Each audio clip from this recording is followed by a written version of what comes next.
Hello friends, प्रीति ma'am's academy में आपका स्वागत है। फ्रेंड्स, आज के इस वीडियो में हम सॉल्व करने वाले हैं पार्टनरशिप फाइनल अकाउंट का क्वेश्चन नंबर 2 और ये क्वेश्चन बहुत ज्यादा इम्पोर्टेंट भी है। तो चलिए हम पहले क्वेश्चन को पढ़ लेते हैं और एडजस्टमेंट को टिक कर लेते हैं। तो फ्रेंड्स, आज हम सॉल्व करने वाले हैं क्वेश्चन नंबर 2 जो कि आपके टेक्स्ट बुक के पेज नंबर 55 पे दिया है। तो सबसे पहले हम इसका हेडिंग पढ़ेंगे। तो क्या दिया है हेडिंग में?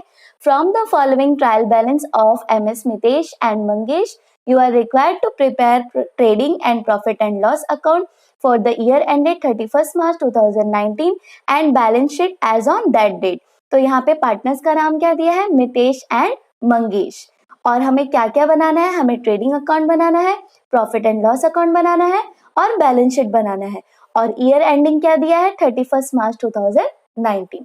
अब हम क्वेश्चन देखेंगे तो क्वेश्चन में सबसे पहले हम चेक करेंगे कैपिटल। हम ये देखेंगे कि फिक्स कैपिटल मेथड है या फ्लक्चुएटिंग कैपिटल मेथड है। तो जब भी आपको क्वेश्चन में ये करंट अकाउंट भी दिया हो, करंट कैपिटल भी दिया हो फिक्स कैपिटल के साथ साथ, तो आपको समझ जाना है कि ये फिक्स कैपिटल मेथड है। और फिक्स कैपिटल मेथड में हम जो पार्टनर्स का अकाउंट बनाते हैं वो हम पार्टनर्स कैपिटल अकाउंट नहीं बनाएंगे, हम पार्टनर्स करंट अकाउंट बनाएंगे। और इस क्वेश्चन में, इस केस में हम क्या करेंगे? ये जो फिक्स कैपिटल होता है इसे हम डायरेक्टली कहाँ लिखेंगे? बैलेंस शीट के लायबिलिटी साइड में हम इसे लिख देंगे डायरेक्टली। बैलेंस शीट के लायबिलिटी साइड में टॉप में लिख देंगे। क्या लिखेंगे वहां पे? कैपिटल लिख के मितेश मंगेश का नाम लिख करके उनका अमाउंट जो ये वहां पे नोट कर लेंगे। उसके बाद ये वाला जो करंट अकाउंट का जो बैलेंस है, ओपनिंग बैलेंस, ये हम कहाँ लिखेंगे? ये पार्टनर्स का करंट अकाउंट जो हम बनाएंगे उसके क्रेडिट साइड में लिख देंगे ये वाला अमाउंट। ओके। और जब अगर आपको क्वेश्चन में पार्टनर्स कैपिटल पे इंटरेस्ट भी दिया होगा तो ये वाला जो कैपिटल है इसके ऊपर इंटरेस्ट चार्ज करेंगे। फ्रेंड्स, इसके बाद अब हम डायरेक्टली एडजस्टमेंट टिक करेंगे। यहाँ पर हम कुछ नहीं देखेंगे क्योंकि जब हम पोस्टिंग करेंगे तब तो हम एक एक आइटम्स देखने ही वाले हैं और उसकी एंट्री करने ही वाले हैं, तो इसलिए हम अभी नहीं देखेंगे। हम डायरेक्टली क्या करेंगे? एडजस्टमेंट टिक करेंगे। तो चलिए अब हम एडजस्टमेंट देख लेते हैं। तो यहाँ हमें एडजस्टमेंट सबसे पहले दिया है Mitesh and Mangesh are sharing profit and losses in the ratio of 3:2। यानी कि मितेश का कितना हो जाएगा? 3/3 + 1 कितना होता है? 4। तो हम यहाँ पे लेंगे 3/4 और मंगेश का कितना हो जाएगा? 1/4। तो ये मितेश का और ये मंगेश का, ठीक है, प्रॉफिट शेयरिंग रेशियो। तो जब नेट प्रॉफिट मिलेगा तो नेट प्रॉफिट को हम इसी शेयरिंग में डिवाइड करेंगे। अब उसके बाद हमें क्या दिया है? Partners are entitled to get commission at 1% each on gross profit. यानी कि पार्टनर्स को क्या मिलने वाला है? कमीशन मिलने वाला है। कितना परसेंट मिलने वाला है? 1%। ये 1% हमें कैलकुलेट करना है ग्रॉस प्रॉफिट के ऊपर। यानी कि जब हमें ग्रॉस प्रॉफिट मिल जाएगा उसके बाद ये वाला एडजस्टमेंट हम कर सकते हैं। और ये वाले एडजस्टमेंट की पोस्टिंग कहाँ कहाँ जाएगी? एक तो पार्टनर्स के करंट अकाउंट के क्रेडिट साइड में हम लिखेंगे क्योंकि पार्टनर्स के लिए क्या हो जाएगा? इनकम हो जाएगा, उनको कमीशन मिल रहा है, तो इसलिए पार्टनर्स अपने अकाउंट को क्या करेंगे? क्रेडिट करेंगे।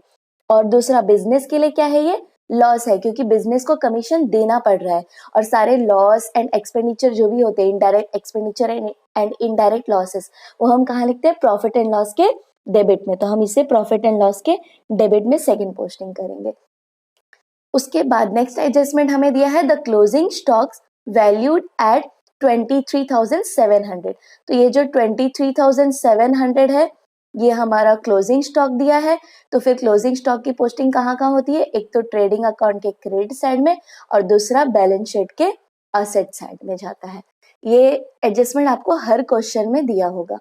उसके बाद नेक्स्ट एडजस्टमेंट है आउटस्टैंडिंग एक्सपेंसेस ऑडिट फीस ₹400। कितना दिया है हमें? 400 दिया है ऑडिट फीस। और कैरेज दिया है 600। तो ये दोनों आउटस्टैंडिंग एक्सपेंसेस जो हमें दिया है, ऑडिट फीस और कैरेज। आउटस्टैंडिंग का मतलब होता है कि वो खर्चे जो अभी देने बाकी हैं, हमने दिया नहीं, देना बाकी है। तो ऑडिट फीस का 400 देना बाकी है, तो इसे हमें पहले तो क्या करना पड़ेगा? ऑडिट फीस में ऐड करना पड़ेगा। उसी तरह कैरेज का भी 600 देना बाकी है, आउटस्टैंडिंग है, तो इसे भी हमें कैरेज में ऐड करना पड़ेगा। तो पहला इफेक्ट कहाँ जाएगा? Add in this expenses. क्या करेंगे हम? ऐड करेंगे ये जो भी एक्सपेंसेस है इसमें हम ऐड करेंगे, जैसे कि ऑडिट फीस का ऑडिट फीस में ऐड करेंगे और कैरेज का कैरेज में ऐड करेंगे। ओके, और दूसरा इफेक्ट जाएगा बैलेंस शीट के लायबिलिटी साइड में, हम लिखेंगे outstanding expenses, audit fees and carriage, दोनों का अमाउंट जो आएगा। तो इन दोनों को हमें टिक करना होगा, तो हम यहाँ ट्रायल बैलेंस में इन दोनों को टिक करके ले लेते हैं। तो ऑडिट फीस हमें दिया है यहाँ, तो इसे हम टिक कर लेते हैं। और दूसरा क्या था? कैरेज, तो कैरेज को हम टिक कर लेते हैं। उसके बाद हमें क्या दिया है? उसके बाद हमें दिया है बिल्डिंग इज वैल्यूड एट ₹46,500। तो आप मोस्टली हर क्वेश्चन में आप देखोगे कि आपको डेप्रिसिएशन दिया होता है, डायरेक्ट डेप्रिशिएट बिल्डिंग एट 5% या 10% ऐसे दिया होता है, लेकिन यहाँ थोड़ा अलग स्टाइल से दिया है। यहाँ क्या दिया है? बिल्डिंग इज वैल्यूड एट 46,500, यानी कि बिल्डिंग की वैल्यूएशन ईयर एंड पे चेंज हो गई है, 46,500 हो गई है। यानी कि ये जो अमाउंट हमें दिया है ये डेप्रिसिएशन माइनस होने के बाद का अमाउंट दे दिया है। तो डेप्रिसिएशन कितना होगा ये हमें फाइंड आउट करना होगा। तो इस केस में हम क्या करेंगे? ट्रायल बैलेंस में हमें बिल्डिंग का कितना अमाउंट दिया है हम वो देखेंगे, और ट्रायल बैलेंस में जो भी अमाउंट दिया होगा बिल्डिंग का उसमें से ये वाला अमाउंट हम माइनस करेंगे, और माइनस करने के बाद जो बैलेंस बचेगा उसे हम एज डेप्रिसिएशन बोल के वो ट्रायल बैलेंस के अमाउंट में से माइनस करेंगे, और फिर आउटर कॉलम में आपका ये वाला अमाउंट आ जाएगा बिल्डिंग का। तो देखिए कैसे करेंगे। सबसे पहले तो हम देख लेते हैं कि ट्रायल बैलेंस में क्या अमाउंट दिया है बिल्डिंग का। तो ट्रायल बैलेंस में हमें कितना दिया है? 48,500, और बिल्डिंग को हम टिक भी कर लेते हैं क्योंकि इसमें से ही हमें माइनस करना है, तो हमने टिक कर लिया। और यहाँ अमाउंट दिया है 48,500, तो हम यहाँ क्या करेंगे? 48,500 में से ये जो अमाउंट है 46,500 ये हम माइनस करेंगे पहले। तो माइनस करके कितना आ जाएगा? 2,000। ठीक है, तो ये जो 2,000 है ये 2,000 को हमें बिल्डिंग के अमाउंट से डिडक्ट करना होगा। इस 2,000 को हम सबसे पहले लेस करेंगे। कहाँ से लेस करेंगे? बिल्डिंग में से। क्या लिखेंगे? डेप्रिसिएशन। इसे हम, ये क्या है? 2,000 डेप्रिसिएशन फाइंड किया हमने। हर क्वेश्चन में आपको डायरेक्ट दे दिया होता था डेप्रिसिएशन, या तो परसेंट में दिया होता था, लेकिन यहाँ पे आपको क्या दिया है? डेप्रिसिएशन माइनस करने के बाद का अमाउंट दिया है। इसलिए हमने जो पहला अमाउंट था ट्रायल बैलेंस में उसमें से ये अमाउंट माइनस किया, तो डेप्रिसिएशन का वैल्यू हमें मिल गया, और ये वैल्यू हम बिल्डिंग में से माइनस करेंगे। क्या लिख के माइनस करेंगे? Depreciation, less depreciation. और इसका सेकेंड इफेक्ट कहाँ जाएगा? प्रॉफिट एंड लॉस के डेबिट में, जहां हम डेप्रिसिएशन का पोस्टिंग करते हैं। तो वहां प्रॉफिट एंड लॉस के डेबिट में हम लिखेंगे टू डेप्रिसिएशन ऑन बिल्डिंग, और लिखेंगे कितना अमाउंट है? 2,000। ये वाला अमाउंट हम वहां लिखेंगे। ओके, उसके बाद नेक्स्ट हमें एडजस्टमेंट दिया है फर्नीचर इज डेप्रिशिएटेड बाय 5%, यानी कि फर्नीचर भी डेप्रिशिएट हो रहा है 5% से। तो इसका भी सेम इफेक्ट जाएगा। पहले तो लेस फ्रॉम फर्नीचर, फर्नीचर से ये लेस होगा अमाउंट, 5% हम निकालेंगे फर्नीचर के अमाउंट पे, उसको लेस करेंगे फर्नीचर से, और सेकेंड इफेक्ट जाएगा प्रॉफिट एंड लॉस के डेबिट में, ठीक वैसे जैसे हम बिल्डिंग का सेकेंड इफेक्ट पास करेंगे वहीं पे। तो ये फर्नीचर को हमें टिक करना होगा, एडजस्टमेंट है तो फर्नीचर को हम टिक कर लेते हैं। तो फर्नीचर हमें कहाँ दिया है? यहाँ दिया है, तो यहाँ पर हम टिक कर लेते हैं। उसके बाद हमें नेक्स्ट एडजस्टमेंट दिया है provide interest on partners capital eight 2.5%, यानी कि पार्टनर्स को क्या मिलने वाला है? इंटरेस्ट मिलने वाला है। उन्होंने जो कैपिटल उनका जो बिजनेस में है उसके ऊपर 2.5% का इंटरेस्ट भी मिलेगा उन्हें। तो ये जो 2.5% आपको कैलकुलेट करना है पर एनम के हिसाब से, ये कौन से कैपिटल पे कैलकुलेट करना है वो आपको ध्यान रखना है। तो यहाँ आपको दो कैपिटल दिया है क्वेश्चन में, एक तो फिक्स कैपिटल और दूसरा करंट कैपिटल। तो ये वाला जो कैपिटल है ना 1,50,000 मितेश का और मंगेश का 50,000, इस अमाउंट पे आप 2.5% निकालोगे, करंट वाले पे नहीं निकालोगे। ये जो फिक्स कैपिटल है इस अमाउंट पे आप 2.5% निकालोगे। और इसकी पोस्टिंग कहाँ कहाँ होगी? सबसे पहले तो पार्टनर्स के करंट अकाउंट के क्रेडिट साइड में, पार्टनर्स के करंट अकाउंट के क्रेडिट साइड में हम इसकी पोस्टिंग करेंगे, क्योंकि पार्टनर्स को क्या मिल रहा है, इंटरेस्ट मिल रहा है, मतलब उनका क्या हो रहा है, इनकम हो रहा है, इसलिए वो अपने अकाउंट को क्या करेंगे, क्रेडिट करेंगे। और बिजनेस के लिए क्या है, एक्सपेंडिचर है, उन्हें इंटरेस्ट का अमाउंट देना पड़ेगा पार्टनर्स को, इनडायरेक्ट एक्सपेंडिचर। तो इनडायरेक्ट एक्सपेंडिचर को हम क्या करते हैं, प्रॉफिट एंड लॉस के डेबिट में लिखते हैं। इसका सेकेंड इफेक्ट जाएगा प्रॉफिट एंड लॉस के डेबिट साइड में। उसके बाद नेक्स्ट एडजस्टमेंट है, goods of ₹900 where taken by Mangesh for his personal use. Personal use का मतलब क्या होता है, ड्राइंग्स। जब भी पर्सनल यूज के लिए कुछ भी पार्टनर्स ने विड्रॉ किया बिजनेस से तो क्या हो जाएगा, ड्राइंग्स। तो इसे हम कहाँ पोस्ट करेंगे, सबसे पहले तो पार्टनर्स के करंट अकाउंट में। इस क्वेश्चन में हम करंट अकाउंट बनाने वाले हैं, तो पार्टनर्स के करंट अकाउंट के डेबिट साइड में हम पोस्ट करेंगे। क्या लिखेंगे वहां पे, to goods withdrawn by Mangesh, और मंगेश के कॉलम में हम 900 लिख देंगे। और इसकी सेकेंड पोस्टिंग कहाँ जाएगी, ट्रेडिंग अकाउंट के क्रेडिट साइड में, क्योंकि जब भी बिजनेस से गुड्स बाहर जाएगा तो फिर उसका एक इफेक्ट कहाँ जाना चाहिए, ट्रेडिंग अकाउंट के क्रेडिट साइड में, क्योंकि वो क्या करता है, हमारे परचेसेस को कम करता है। इसीलिए हम इसे ट्रेडिंग अकाउंट के क्रेडिट साइड में लिखते हैं, ताकि वो परचेसेस से लास्ट में माइनस हो जाए। और इसके लिए हमें कुछ भी टिक करने की जरूरत नहीं है। उसके बाद नेक्स्ट एडजस्टमेंट हमें क्या दिया है, write off ₹1000 as bad debts and maintain RDD at 3% on sundry debtors. तो ये जो 1000 है बैड डेट्स का दिया है, ये न्यू बैड डेट्स है, इसे हम क्या कहते हैं, न्यू बैड डेट्स। जब भी आपको ऐसा एडजस्टमेंट्स में दिया हो तो फिर ये समझ जाना, ये जो बैड डेट्स है ये न्यू बैड डेट्स है। और अगर बैड डेट्स ट्रायल बैलेंस में दिया हो तो वो ओल्ड बैड डेट्स होता है। और वैसे ये RDD जो दिया है 3%, ये है न्यू RDD, ये है न्यू RDD। जब भी आपको एडजस्टमेंट में RDD दिया हो तो समझ जाना वो न्यू RDD है, और ट्रायल बैलेंस में दिया होता है वो ओल्ड RDD होता है। तो इन दोनों के लिए हमें कुछ भी टिक करने की जरूरत नहीं है, क्योंकि इसका मैंने ऑलरेडी आपको फॉर्मेट बताया है कि किस तरह से बैड डेट्स का और सन्ड्री डेटर्स के ऊपर जो भी एडजस्टमेंट्स होता है उसके लिए डेटर्स का फॉर्मेट कैसे बनाना है। तो ये जो दोनों एडजस्टमेंट है ये उसी फॉर्मेट में जाएगा, और इसके ऊपर मैंने अलग से एक वीडियो भी बनाया है इस एडजस्टमेंट के ऊपर, क्योंकि सन्ड्री डेटर्स और बैड डेट्स का जो भी एडजस्टमेंट्स होता है बच्चे यहीं पे ज्यादा मिस्टेक करते हैं, कंफ्यूज होते हैं, इसलिए मैंने इसके ऊपर अलग से एक वीडियो बना दिया, वो वीडियो आप जरूर देखना। तो बैड डेट से रिलेटेड, सन्ड्री डेटर्स के एडजस्टमेंट से रिलेटेड जितने भी डाउट्स हैं आपके वो क्लियर हो जाएंगे, और उसमें फॉर्मेट कैसे बनाना है वो भी मैंने बताया है। तो वो सेम फॉर्मेट आप हर क्वेश्चन में बनाना, तो इससे रिलेटेड जो भी एडजस्टमेंट कहाँ क्या एंटर करना है उसमें आप मिस्टेक नहीं करोगे। ओके, और इस क्वेश्चन में भी मैं आपको फॉर्मेट बना के दिखाने वाली हूँ, तो वो फॉर्मेट आप देख लेना और उसे बाहर करके ले लेना। तो इसका टिक करने का जरूरत नहीं है हमें।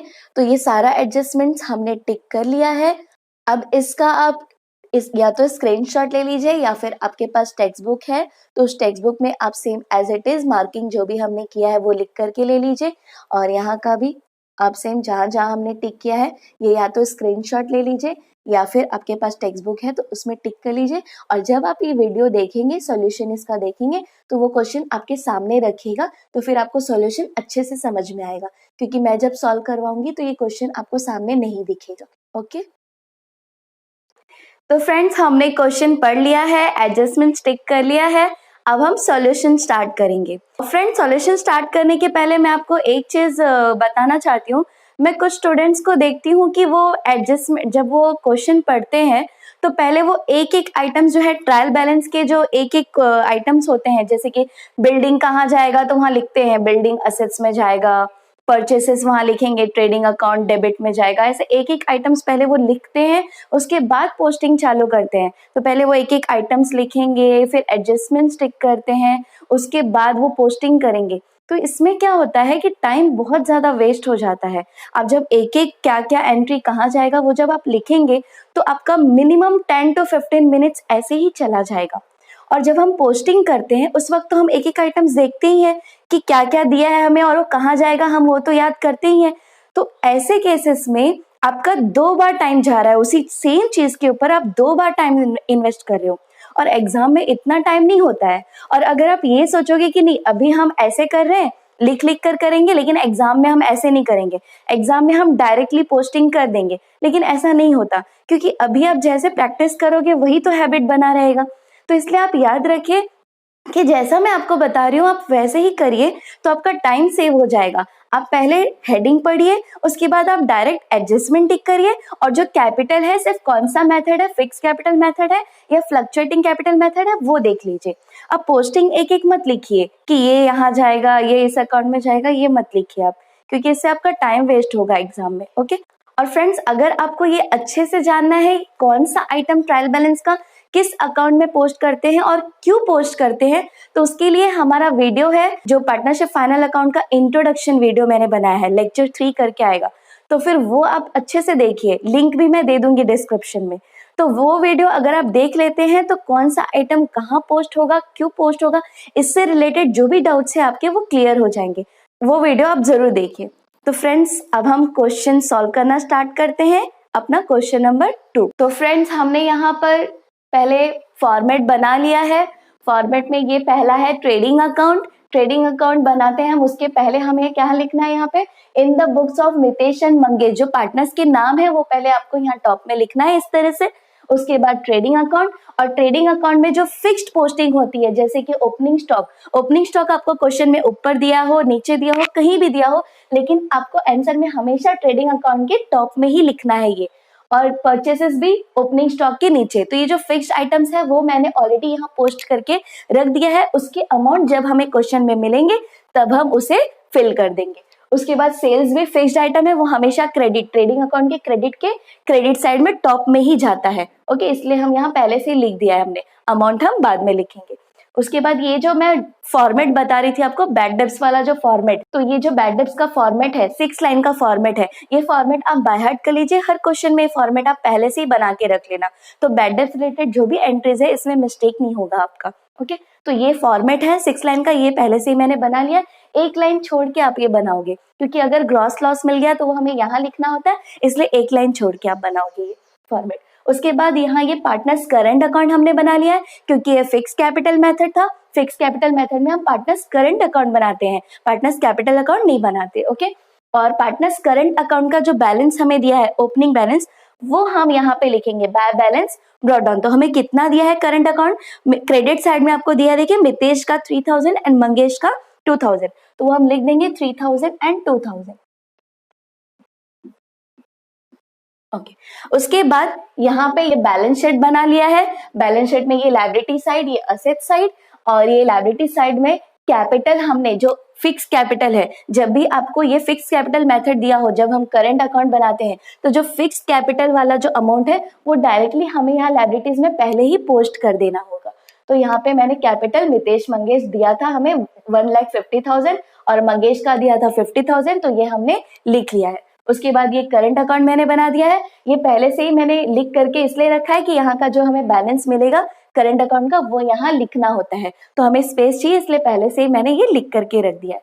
उसके बाद डेटर्स का फॉर्मेट, बैड डेब्ट्स का फॉर्मेट और डेटर्स का फॉर्मेट मैंने बताया था, पहले से ही आपको बना के रखना है। तो ये भी 6 लाइन का फॉर्मेट है, ये भी आप बाय हार्ट कर लेना। तो डेटर्स रिलेटेड जो भी एडजस्टमेंट है उसे आप मिस्टेक नहीं करोगे उसमें, और इसका वीडियो भी देख लेना, डेटर्स बैड डेब्ट्स रिलेटेड जो वीडियो मैंने बताया आपको। ओके, तो अब हम एक एक करके ट्रायल बैलेंस का पोस्टिंग करते हैं। तो सबसे पहले हमें क्या दिया है, स्टॉक ऑन 1/4/2018, यानी कि ये ओपनिंग स्टॉक है। तो ओपनिंग स्टॉक कहाँ, यहाँ देखिए हमने लिख के रखा है। अब हम अमाउंट लिख देंगे, तो अमाउंट कितना है 25,000। उसके बाद हमें दिया है बिल्डिंग। बिल्डिंग क्या होता है, असेट्स होता है, और ये फिक्स्ड असेट है। फिक्स्ड असेट्स का मतलब क्या होता है, वो असेट जो बिजनेस में एक बार आपने परचेस कर लिया तो कम से कम 4 से 5 साल तक तो वो रहेगा ही ठीक ठाक, ठीक है, फिर उसको बार बार खरीदने की जरूरत नहीं है। तो ये फिक्स्ड असेट्स होते हैं। तो जितने भी फिक्स्ड असेट्स है वो आप क्या करना, डेटर्स के ऊपर लिखना, यहाँ लिखना। और जितने भी करंट असेट्स है, करंट असेट्स मतलब वो असेट्स होते हैं जो 1 साल से ज्यादा नहीं टिकते। अब जैसे कि डेटर्स है, बिल रिसीवेबल है, cash in hand, cash at bank, ये सारे जो असेट्स होते हैं ये 1 साल से ज्यादा हमारे पास नहीं टिकते, वो खत्म हो जाते हैं। तो ऐसे असेट्स को हम करंट असेट्स बोलते हैं। तो उसे आप यहाँ डेटर्स के नीचे लिखना। ओके, तो ये बिल्डिंग को हम यहाँ टॉप में लिखेंगे, और इसके ऊपर एडजस्टमेंट है तो इसलिए हम इसे इनर कॉलम में लिखेंगे। 48,500। उसके बाद हमें दिया है कैरेज, तो सिर्फ कैरेज जब हमें दिया होता है तो ट्रेडिंग अकाउंट के डेबिट में जाता है। अगर कैरेज इनवर्ड एंड आउटवर्ड दिया है तो इनवर्ड जाता है ट्रेडिंग अकाउंट के डेबिट में, और आउटवर्ड कैरेज आउटवर्ड जाता है प्रॉफिट एंड लॉस के डेबिट में। लेकिन यहाँ सिर्फ कैरेज दिया है तो कहाँ जाएगा, ट्रेडिंग अकाउंट के डेबिट में जाएगा। ये आप याद रखना, सिर्फ कैरेज दिया है तो ट्रेडिंग अकाउंट के डेबिट में। ओके, तो यहाँ पे हम लिख देंगे टू कैरेज, और कैरेज पे भी एडजस्टमेंट है तो हम इसे भी इनर कॉलम में लिखेंगे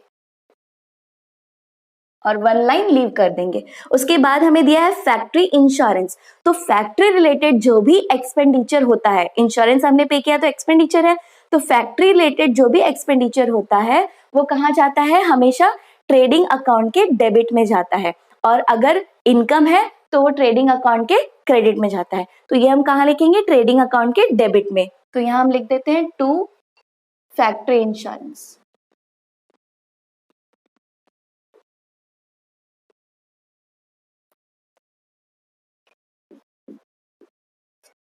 उसके बाद हमें दिया है पोस्टेज, तो पोस्टेज क्या है, इनडायरेक्ट एक्सपेंडिचर है, ऑफिस रिलेटेड एक्सपेंडिचर है। तो ऑफिस रिलेटेड एक्सपेंडिचर जो भी होता है कहाँ जाता है, प्रॉफिट एंड लॉस के डेबिट में। तो हम यहां लिखेंगे।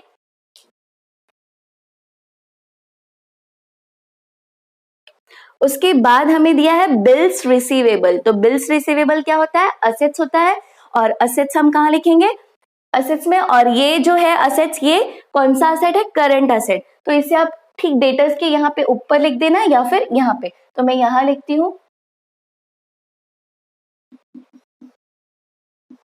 और इस पे कोई एडजस्टमेंट नहीं है तो अमाउंट आउटर कॉलम में आ जाएगा 13,700। उसके बाद क्या दिया है, सन्ड्री डेटर्स, तो डेटर्स का हमने ऑलरेडी स्पेस यहाँ रखा है, यहाँ पे हम अमाउंट एंटर कर देंगे। तो अमाउंट हमें दिया है 52,200।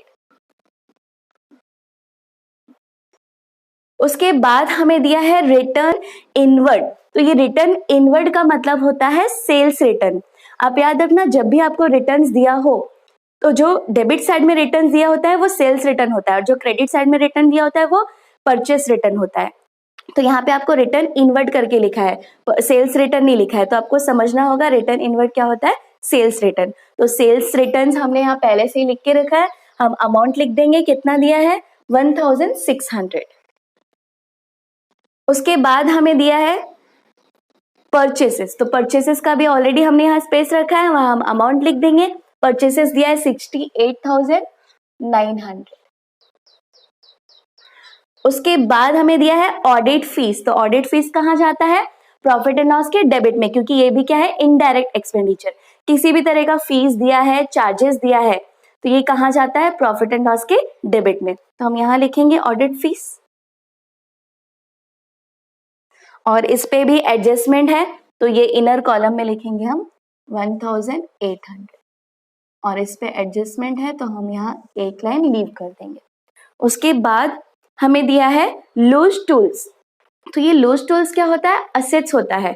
लूज टूल्स का मतलब suppose manufacturing, suppose for example automobiles manufacturing company है या फिर लैपटॉप्स मैन्युफैक्चरिंग कंपनी है, तो उसमें जो स्क्रू नट्स वगैरह जो भी ये सब लगते हैं, ये सब क्या होता है, लूज टूल्स होता है। तो ये लूज टूल्स क्या होता है, असेट्स होता है, तो इसे भी हम असेट्स में लिखेंगे।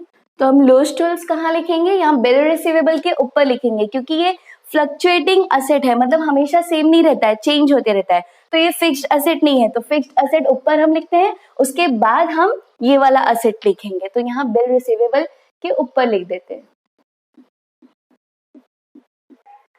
आपको याद रखना है कि टॉप में हमेशा फिक्स्ड असेट्स ही आना चाहिए। ओके, तो ये लूज टूल्स हमें कितना दिया है, 32,000।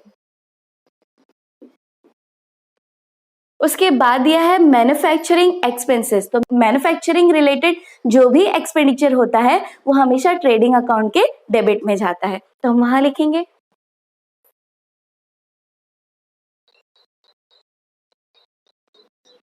तो ये कितना दिया है 1820। उसके बाद क्या दिया है हमें, इलेक्ट्रिसिटी चार्जेस, तो इलेक्ट्रिसिटी चार्जेस भी क्या है, मैंने अभी भी बताया था, फीस चार्जेस ऐसा जो भी दिया होता है वो सब क्या होता है, इनडायरेक्ट एक्सपेंडिचर। तो ये हम कहाँ लिखेंगे, प्रॉफिट एंड लॉस के डेबिट में, indirect expenditure profit and loss के डेबिट में जाता है। तो हम यहाँ पे लिखेंगे, यहाँ स्पेस नहीं, यहाँ लिखेंगे अब हम। तो इलेक्ट्रिसिटी चार्जेस हमें कितना दिया है, 2600। अब नेक्स्ट हमें क्या दिया है, जनरल एक्सपेंसेस। तो जनरल एक्सपेंसेस ये भी इनडायरेक्ट एक्सपेंडिचर है, ये भी कहाँ जाएगा, प्रॉफिट एंड लॉस के डेबिट में। तो हम वही लिखेंगे टू जनरल एक्सपेंसेस।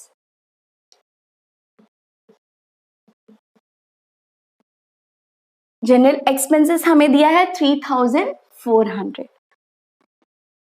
उसके बाद हमें दिया है एक्सपोर्ट ड्यूटी। तो एक्सपोर्ट ड्यूटी क्या है, ये भी इनडायरेक्ट एक्सपेंडिचर है। जो भी गुड्स मैन्युफैक्चरिंग के बाद का खर्चा होता है, जैसे कि एडवर्टाइजमेंट का, प्रमोशन का, या एक्सपोर्ट ड्यूटी, यानी एक्सपोर्ट रिलेटेड जो भी टैक्सेस होते हैं। एक्सपोर्ट ड्यूटी क्या होता है, एक्सपोर्ट रिलेटेड टैक्स है। तो ये सब जो भी एक्सपेंडिचर होता है ये प्रॉफिट एंड लॉस के डेबिट में जाता है। तो हम यहाँ लिखेंगे प्रॉफिट एंड लॉस के डेबिट में टू एक्सपोर्ट ड्यूटी।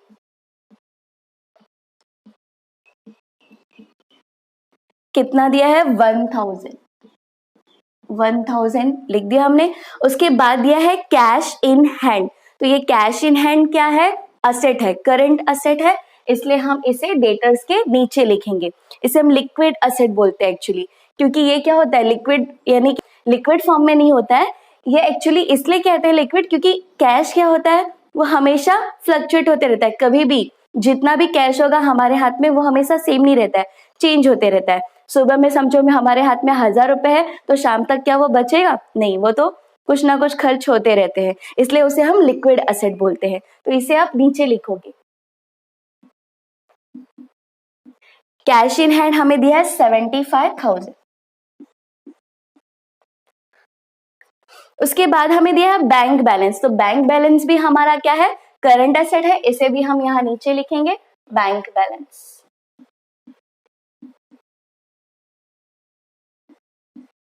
तो बैंक बैलेंस हमें दिया है 29,000। उसके बाद हमें दिया है कन्वेंस। तो कन्वेंस क्या होता है, आने जाने का जो भाड़ा लगता है ना, खर्चा, उसे हम कन्वेंस कहते हैं। तो वो हम कहाँ लिखते हैं, प्रॉफिट एंड लॉस के डेबिट में, क्योंकि ये भी इनडायरेक्ट एक्सपेंडिचर है। हम यहाँ लिखेंगे टू कन्वेंस 2100।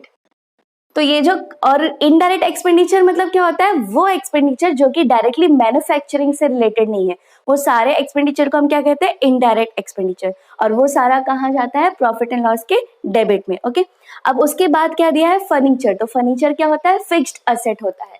तो फिक्स्ड असेट ऊपर लिखते हैं हम असेट में, तो यहाँ लिखेंगे फर्नीचर। फर्नीचर हमें दिया है 64,000 और इसके ऊपर एडजस्टमेंट है, तो हम इसके नीचे 1 लाइन लीव कर देंगे। उसके बाद हमें दिया है क्या, सैलरीज। तो सैलरीज भी क्या है, इनडायरेक्ट एक्सपेंडिचर है। ये हम ऑफिस में जो स्टाफ्स काम करते हैं उन्हें सैलरीज देते हैं, तो फिर ये ऑफिस रिलेटेड एक्सपेंडिचर है। और ऑफिस रिलेटेड एक्सपेंडिचर क्या होता है, इनडायरेक्ट एक्सपेंडिचर। इसका मैन्युफैक्चरिंग से कोई लेना देना नहीं होता है, तो ये हम प्रॉफिट एंड लॉस के डेबिट में लिखते हैं। तो हम यहाँ लिखेंगे टू सैलरीज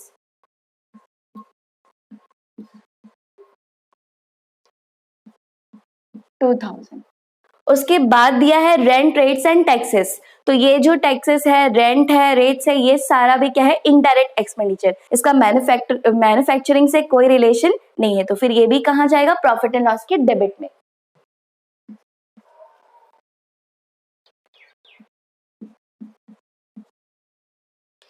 उसके बाद क्या दिया है हमें, ड्राइंग्स। तो ड्राइंग्स कहाँ लिखते हैं, पार्टनर्स करंट अकाउंट के डेबिट साइड में। तो हम यहाँ लिखेंगे टू ड्राइंग्स।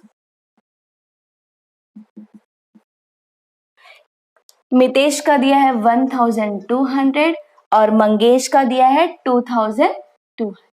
ओके, तो ये हमने डेबिट साइड की सारे एंट्रीज कर दी। अब हम क्रेडिट साइड की एंट्रीज करेंगे। तो क्रेडिट साइड में सबसे पहले क्या दिया है, सन्ड्री क्रेडिटर्स। तो सन्ड्री क्रेडिटर्स कहाँ जाता है, लायबिलिटीज में। तो हम लायबिलिटी में लिखेंगे यहाँ सन्ड्री क्रेडिटर्स हमें कितना दिया है, 38,000। उसके बाद हमें दिया है सेल्स। तो सेल्स का ऑलरेडी हमने यहाँ नाम लिख के रखा है। अब हम अमाउंट यहाँ एंटर कर देंगे, कितना है, 1,75,000। और इसमें से ये जो सेल्स रिटर्न था, ये माइनस करना था, तो ये हम अभी माइनस करके ले लेंगे, नहीं तो बाद में ये हमसे छूट जाएगा। ओके, तो ये आ गया 173400। ओके, उसके बाद क्या है, कैपिटल। तो कैपिटल ये जो था फिक्स कैपिटल, ये ऑलरेडी हमने यहाँ पर लिख दिया है। तो ये अब उसके बाद क्या दिया है, आउटस्टैंडिंग सैलरीज। तो जब कभी भी आपको आउटस्टैंडिंग सैलरीज या रेंट या कुछ भी आउटस्टैंडिंग अगर ट्रायल बैलेंस में दिया है तो उसका एक ही इफेक्ट जाएगा, और वो इफेक्ट कहाँ जाएगा, लायबिलिटीज में जाएगा। ओके, और अगर एडजस्टमेंट में दिया है तो दो इफेक्ट जाएगा, पहले तो जिसका आउटस्टैंडिंग है उसमें ऐड करेंगे और फिर लायबिलिटीज में जाएगा, तो इसका एक ही इफेक्ट जाएगा। ये हम यहाँ लिख देते हैं, आउटस्टैंडिंग सैलरीज। तो ये कितना दिया है हमें, 2000, तो ये हम लिख देंगे यहाँ पे 2000। ओके, उसके बाद हमें क्या दिया है, बिल्स पेबल। तो बिल्स पेबल क्या होता है, लायबिलिटीज होती है, तो इसे हम यहाँ लिख देंगे बिल्स पेबल।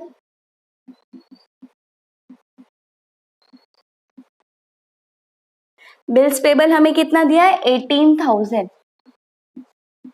तो ये हमने लिख दिया बिल्स पेबल 18,000। उसके बाद यह है रिटर्न आउटवर्ड।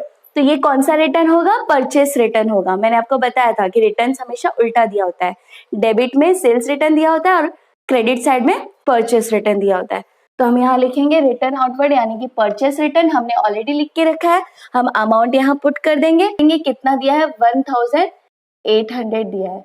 अब हम इसे लेस कर लेंगे अभी, तो फिर ये कितना हो जाएगा, तो ये हो गया 67,100।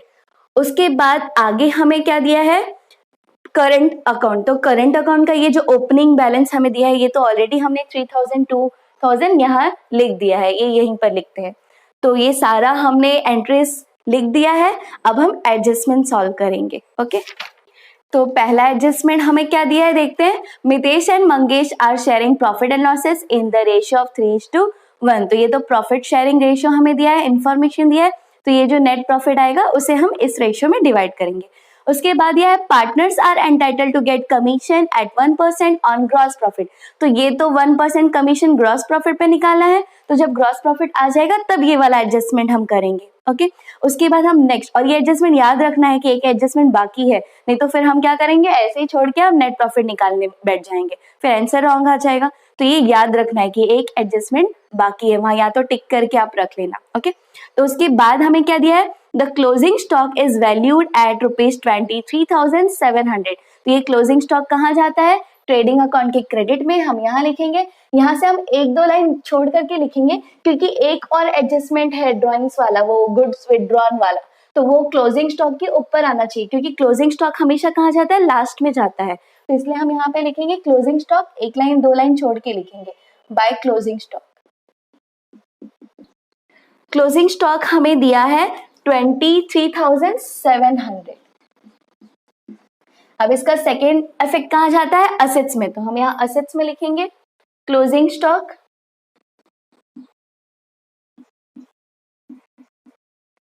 23,700।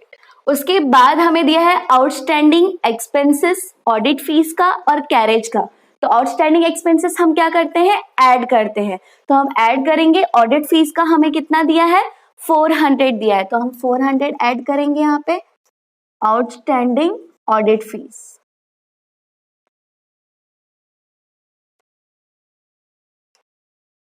तो ये 400 ऐड करके आ जाएगा 2200। और यहाँ पे कैरेज में भी हमें आउटस्टैंडिंग ऐड करना है, तो ये आउटस्टैंडिंग कैरेज दिया है हमें 600। तो ये आ जाएगा 2380 रुपीज आ जाएगा। अब ये जो दोनों हमने एंट्री की है आउटस्टैंडिंग की, ये दोनों हमने ऐड कर दिया। अब इसका सेकेंड इफेक्ट कहाँ जाता है, लायबिलिटीज में। तो लायबिलिटीज में हम लिखेंगे आउटस्टैंडिंग एक्सपेंसेस, और इसे ऐसे अंडरलाइन करके, क्योंकि दो है ना आउटस्टैंडिंग एक्सपेंसेस, तो इस तरह से लिखेंगे और अंडरलाइन करेंगे, और यहाँ लिखेंगे ऑडिट फीस और कैरेज। तो ऑडिट फीस कितना है, 400, और कैरेज कितना है, 600 आउटस्टैंडिंग। तो दोनों को फिर हम प्लस कर लेंगे तो यहाँ आ जाएगा 1000। उसके बाद क्या दिया है हमें, देखते हैं। Building is valued at 46,500। तो ये मैंने एक्सप्लेन किया था आपको टिक करते वक्त। तो यहाँ पे हमने देखा था कि डेप्रिसिएशन कितना आ रहा था, डेप्रिसिएशन कैलकुलेट करना था हमें। तो जो ट्रायल बैलेंस में बिल्डिंग का अमाउंट दिया था, कितना दिया है 48,500। इसमें से ये जो अमाउंट एडजस्टमेंट में दिया है वैल्यूएशन 46,500, ये अमाउंट हमने माइनस किया तो कितना मिला था 2000। तो ये 2000 क्या था, डेप्रिसिएशन का अमाउंट था। तो यहाँ पे हम माइनस करेंगे डेप्रिसिएशन 2000, यहाँ हम माइनस करेंगे तो यहाँ पे जो हमें ये वैल्यूएशन दिया है ना, ये वाला वैल्यू आ जाएगा 46,500 आ जाएगा। आपको ये जो 46,500 है ये क्लोजिंग के डेट का वैल्यू है। जब भी ऐसा इस तरह से दिया हो आपका एडजस्टमेंट में, डायरेक्ट डेप्रिसिएशन ना दिया हो, तो याद रखिएगा मैंने जैसे बताया आपको, पहले ये अमाउंट में से ये अमाउंट माइनस करेंगे और जो बैलेंसिंग आएगा वो आप डेप्रिसिएशन में लिख दोगे। अब ये डेप्रिसिएशन का सेकेंड इफेक्ट जाएगा, तो सेकेंड इफेक्ट कहाँ जाएगा, प्रॉफिट एंड लॉस के डेबिट में जाता है डेप्रिसिएशन। क्योंकि डेप्रिसिएशन क्या होता है हमारे लिए, मतलब बिजनेस के लिए क्या होता है, लॉस होता है। और लॉस कहाँ लिखते हैं, प्रॉफिट एंड लॉस के डेबिट में। तो यहाँ लिखेंगे टू डेप्रिसिएशन ऑन, और इसे हम अंडरलाइन करेंगे क्योंकि अभी आगे फर्नीचर पे भी डेप्रिसिएशन है, दो डेप्रिसिएशन है, इसलिए हम इस तरह से लिखेंगे अंडरलाइन करके। अगर एक ही होता तो हम डायरेक्ट लिखते टू डेप्रिसिएशन ऑन बिल्डिंग करके, लेकिन यहाँ पे दो डेप्रिसिएशन है तो हम इस तरह से लिखेंगे। तो यहाँ लिखेंगे ऑन बिल्डिंग कितना है 2000, इसे हम इनर कॉलम में ही अभी रखेंगे। फर्नीचर का पहले हम डेप्रिसिएशन निकालेंगे। तो फर्नीचर का हमें डेप्रिसिएशन दिया है नेक्स्ट एडजस्टमेंट में, एडजस्टमेंट नंबर 6 में कितना दिया है 5%। Furniture is depreciated by 5%। तो फर्नीचर का 5% हम निकालेंगे। तो ये 64,000 का हम 5% निकालेंगे तो ये कितना आ जाएगा 3,200 आ जाएगा। ओके, तो इसे हम यहाँ पे, ये 3,200 आ गया, इसे हम यहाँ से माइनस करेंगे तो यहाँ पे कितना आ जाएगा 60,800 आ जाएगा। तो अब ये वाला भी जो डेप्रिसिएशन है इसका भी हम पोस्टिंग सेकेंड इफेक्ट हम यहाँ करेंगे। तो यहाँ पे टू डेप्रिसिएशन ऑन बिल्डिंग और ये फर्नीचर, तो फर्नीचर का कितना आ गया 3,200। अब इन दोनों को हम ऐड कर देंगे तो यहाँ आ जाएगा 5,200। उसके बाद हमें दिया है क्या, नेक्स्ट एडजस्टमेंट हमें दिया है provide interest on partners capital eight 2.5% per annum. तो पार्टनर्स कैपिटल पे इंटरेस्ट चार्ज करना है हमें और उन्हें देना है। तो कौन से कैपिटल पे मैंने कहा था इंटरेस्ट निकालने के लिए, ये वाले कैपिटल पे, इस कैपिटल पे नहीं निकालेंगे हम। तो इस कैपिटल पे हम इंटरेस्ट निकालते हैं। यहाँ working note number 1, calculation of interest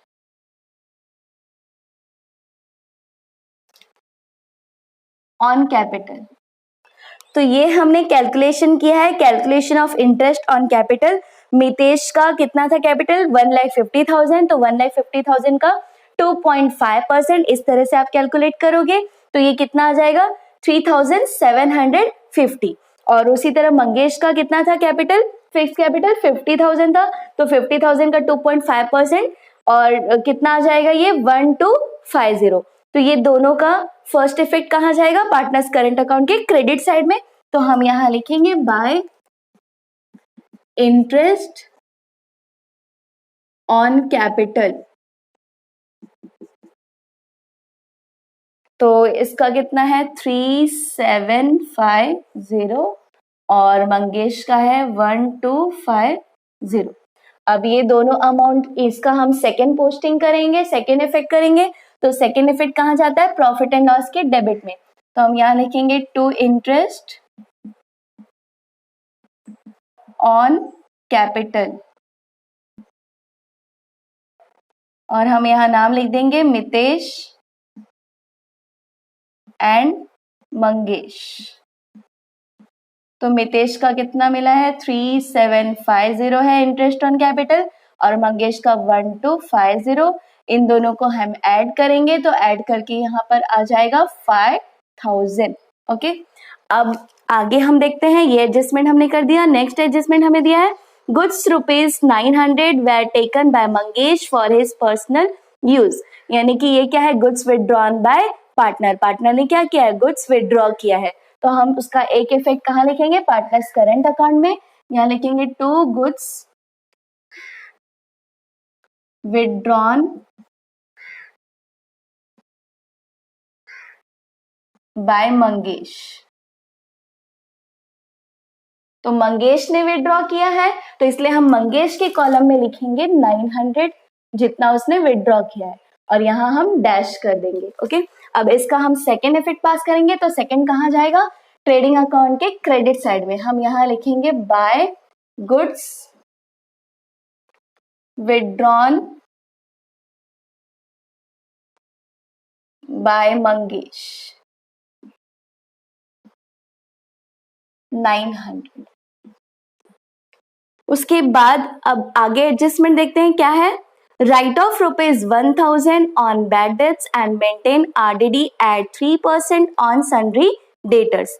तो फिर ये न्यू बैड डेट्स और न्यू RDD है, तो न्यू बैड डेट्स और न्यू RDD पहले तो हम क्या करते हैं, डेटर्स से लेस करते हैं और उसके बाद हम बैड डेट्स में ऐड करते हैं। तो पहले हम डेटर्स से लेस करेंगे, तो यहाँ पहले तो यहाँ कोई एडजस्टमेंट नहीं आया।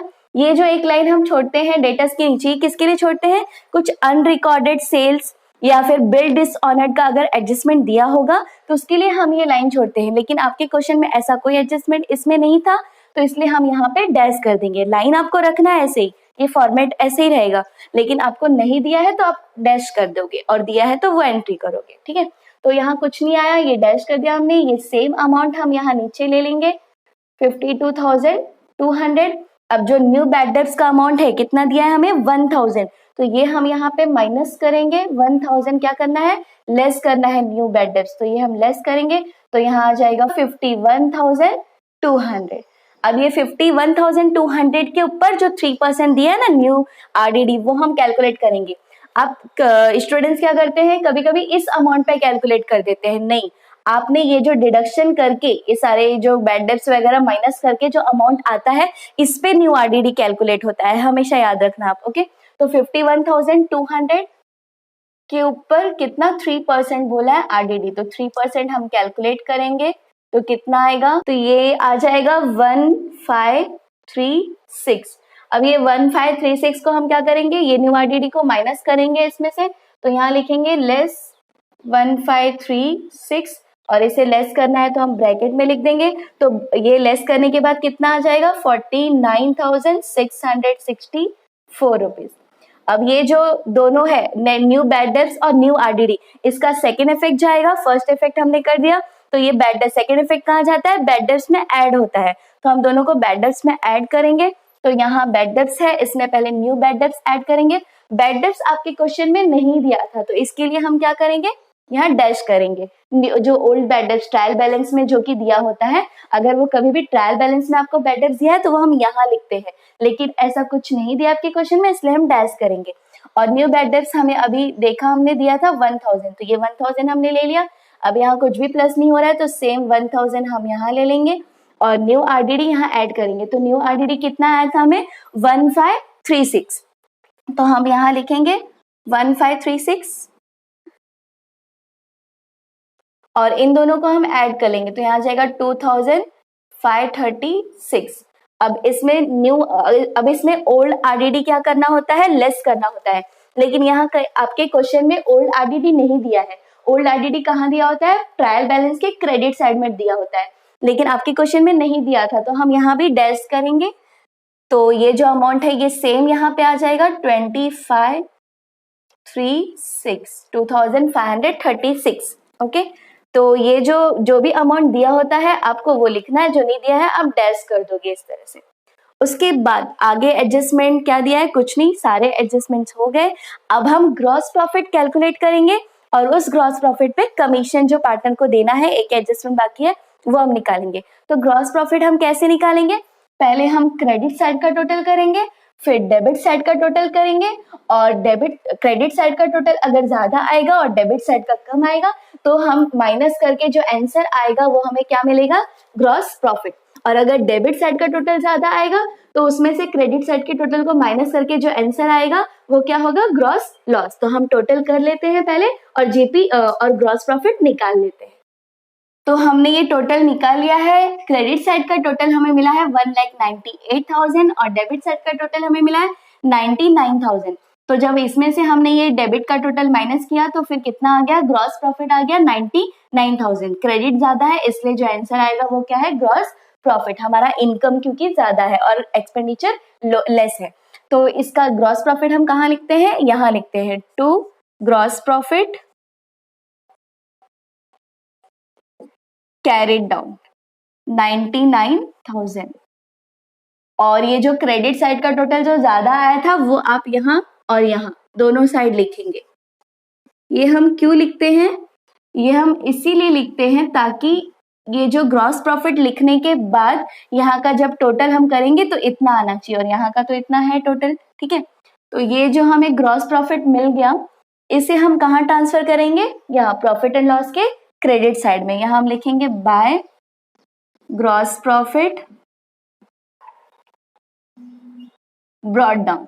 यहाँ कैरिड डाउन लिखते हैं और यहाँ ब्रॉट डाउन क्योंकि यहाँ से हम यहाँ ब्रॉट कर रहे हैं। तो ये हो गया 99,000।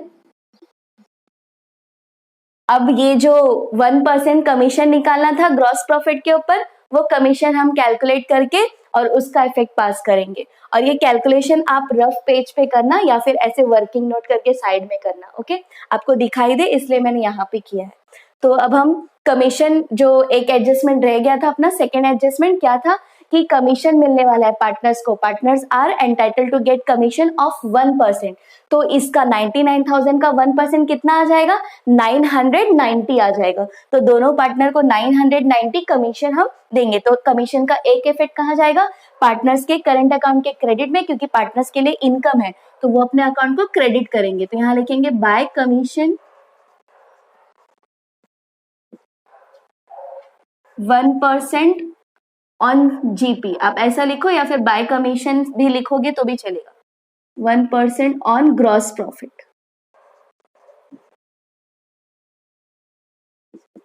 $990।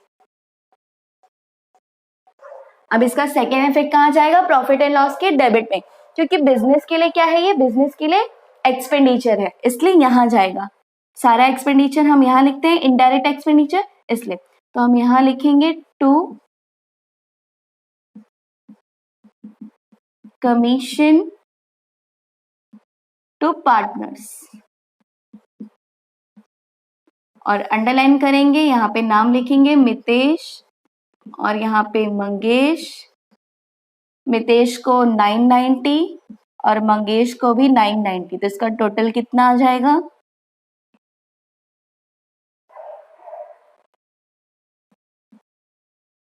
तो इसका टोटल आ जाएगा 1980। ओके, तो ये दोनों एडजस्टमेंट जो बाकी रह गया था वो हमने कर लिया है। अब सेम जैसे हमने ग्रॉस प्रॉफिट कैलकुलेट किया वैसे ही हम नेट प्रॉफिट भी निकालेंगे। हम क्या करेंगे, पहले क्रेडिट साइड का टोटल करेंगे और फिर इसके प्रॉफिट एंड लॉस के डेबिट साइड का टोटल करेंगे।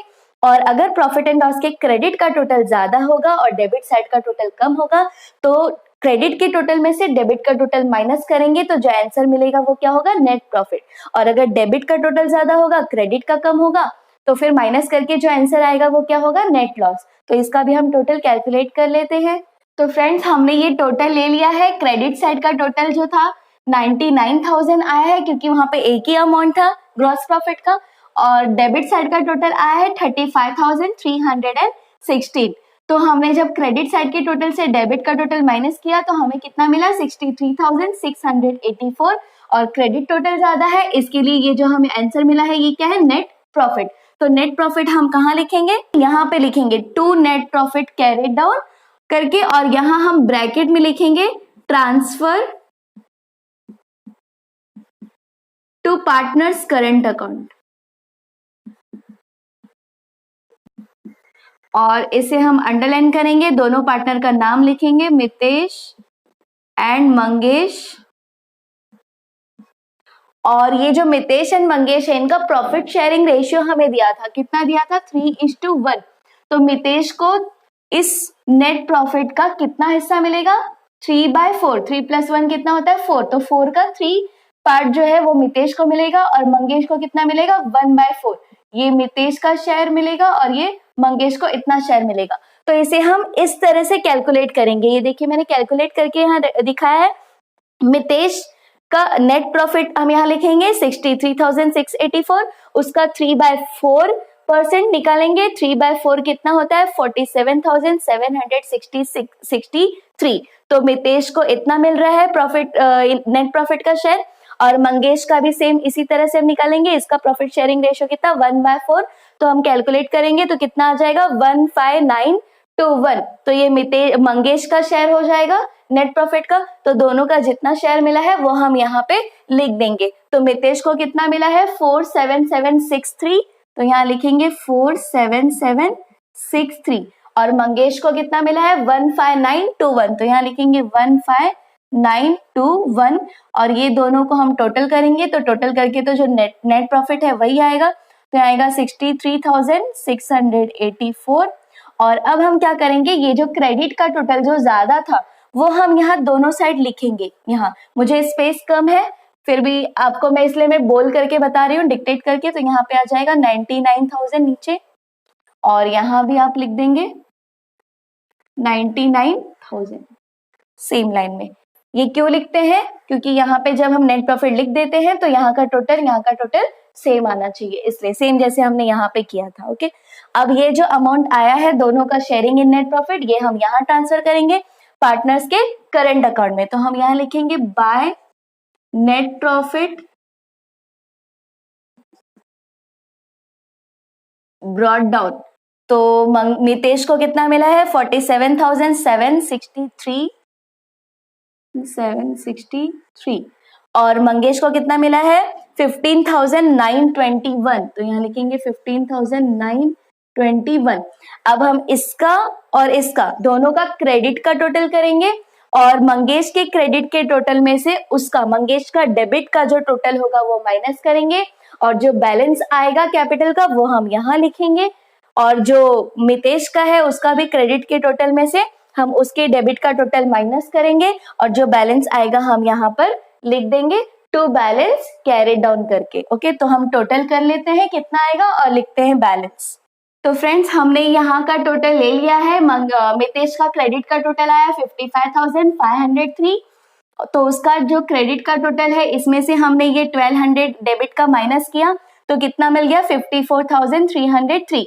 उसी तरह मंगेश का जो क्रेडिट साइड का टोटल आया है 20,161, तो ये टोटल में से इसके डेबिट का जो टोटल है 2200 और 900, इसके टोटल को जब हमने माइनस किया तो कितना मिला 17,061 रुपीज। तो फिर ये जो दोनों हमें टोटल मिला, और ये जो क्रेडिट का जो टोटल है ये ज्यादा है तो ये हम यहाँ दोनों साइड लिख देंगे जैसा कि हम हमेशा लिखते हैं यहाँ पे। और ये जो हमें बैलेंसिंग फिगर मिला है ये कौन सा बैलेंसिंग है, करंट अकाउंट से मिला है, मतलब ये करंट अकाउंट का बैलेंस है।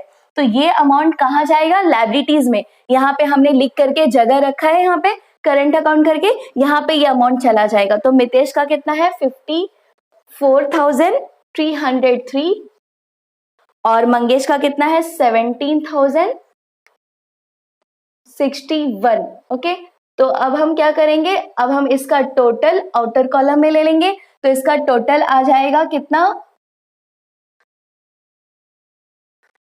तो इसका टोटल आ जाएगा 71,364। अब हम लायबिलिटी साइड का टोटल करेंगे और असेट साइड का टोटल करेंगे। तो इसका टोटल जब हम करेंगे तो कितना आ जाएगा, यहाँ पे 3,30,364 आ जाएगा। ओके, और यहाँ का भी जब हम टोटल करेंगे असेट साइड का तो यहाँ का भी आ जाएगा इतना ही, दैट इज 3,30,364। तो फ्रेंड्स ये जो यहाँ का टोटल आ गया 3,30,364, आपके लायबिलिटी साइड का टोटल और असेट साइड का टोटल दोनों सेम आना चाहिए। तो फिर ये दोनों सेम आ गया, हमारा बैलेंस शीट टैली हो गया। तो आप इसका स्क्रीनशॉट ले लीजिए पहले। तो फ्रेंड्स, ये क्वेश्चन नंबर 2 हमने सॉल्व कर लिया है। ये पार्टनरशिप फाइनल अकाउंट का लेक्चर नंबर 5 था। ऑलरेडी मैंने 4 वीडियोस इसके पहले अपलोड कर दिए हैं पार्टनरशिप फाइनल अकाउंट के।